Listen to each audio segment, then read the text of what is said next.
Сүхээ хүүгийн ухаарал.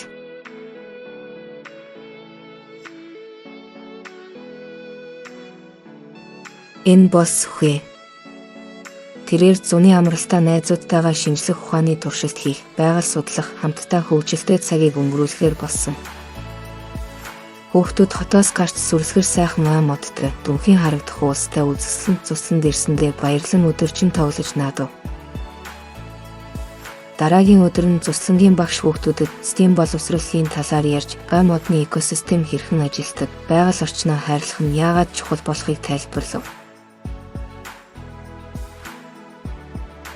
STEAM боловсрол гэж юу вэ?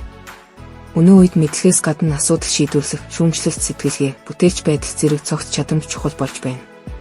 Үүнийг хөгжүүлэхийн тулд STEAM боловсрол буюу шинжлэх ухаан, технологи, инженерчлэл, урлаг, математикийн хосолсон арга барилыг ашиглах шаардлагатай.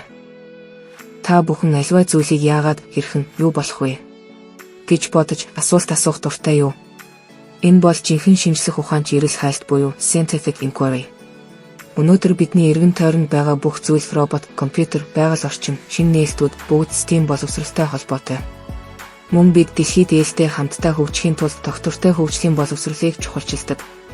Байгаль дэлхийгээ хайрлах, дахин ашиглах, хог хаягдлыг багасгах, бусдад тусснаар та хариуцлагатай иргэн болно. Тиймээс асуулт асууж, туршилт хийж, шинийг сэтэж, дэлхийгээ хайрлаж сурцгаая. Та бүгд бол ирээдүйн шилдэг эрдэмтэд, зохион бүтээгчид, уран бүтээлчид шүү. Оройн тэд гал тойрон сууж, багш нь хог хаягдлын хор хөнөөлийн талаар ярьж эхлэв. Гэвч Сүхээ болон зарим найзууд нь жоохон хог хаялаа гээд юу болох вэ дээ гэж бодно. Эдсэн чихрийн цаас, ундааны сав зэрэгээ хайхрамжгүй хаяж, модны мөчөр хуваалж, ургамлыг нь таслан хаясаар байв. Шүн болж хүүхдүүд ядарсандаа ном унтцгаав. Гэтэл ямар нэгэн чимээ гарч Сүхээ хөөсөрөв.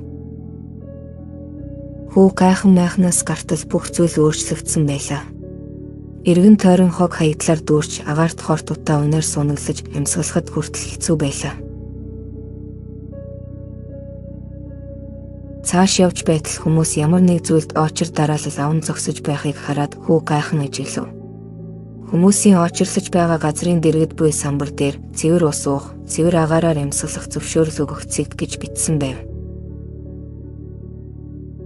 Сүхээ хүү хажуудаа нэгэн өвөө байгааг харав. Энэ юу болоод байна гэж Сүхээ гайхан асуухад өвөө гүнигтэй сулхан хоолоогоор хүмүүс байгаль орчноо хайрлаагүйгээс энэ бүх гайхам шиг ирсэн юм гэжээ. Сүхээ хүү өөрийн хийсэн үйлдэл нь энэ сүрлийн нэг хэсэг болохыг ухаарч айсандаа толгойс ихсрэн үгүй ээ. Би буруу зүйл хийснээ ойлголоо. Би буцаад очмоор байна. Би байгалаа хамгаалахыг найзуудтай хэлэх болно гэж хашгиртал хэн нэгэн мөрнөөс нь татах шиг болов. Сүхээ хүү нүдээ нээвэл зүрхэнд хурдан цохилж биеийг хөндөөрлөж байлаа. Эргэн тойрноо харахад бүх зүйл хэвэн байв. Өглөөний наран мандаж шууд жиргэн салхи сэвэлзэн үлээж байлаа.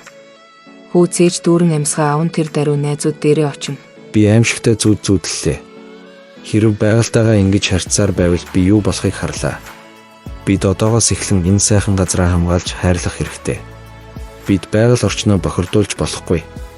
Хэрвээ бүгд ингэж хог хаясаар байвал бидний ирээдүй сүрнэ. Бид маш аимшигтай орчинд амьдрна гэж үнэмшилтэй нь аргагүй ярив. Найзууд нь эхэндээ гайхаж байсан ч Сүхээ хүүгийн ярьсан зүйлийг сонсоод бүгд өөрсдийн буруу үйлдэлийг ойлгон хогоо цэвэрлэж эхлэв. Тэд бүгдээрээ хоолны хог хаядлаа цэвэрлэж модны хуурсан мөчрүүдийг нийлүүлэн модоо услав. Үүний дараа Сүхээ хүү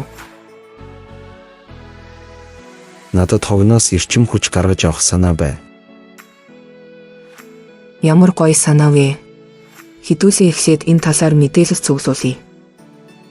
Химэн санааг нь дэмжив. Тэд интернет, ном зэргээс мэдээлэл хайв. Гэтэл Сүхээ хүү энд байгаа хогийг ашиглаж эрчим хүч гаргаж авах боломжтой юм байна. Тийм ээ. Боломжтой юм байна. Хідүүлээ үүнийг туршиж үзье. Багш нь гэхдээ хідүүлээ хог хаягдлаа органик болон органик бишээр нь ангилж туршилт хийж үзье гэв.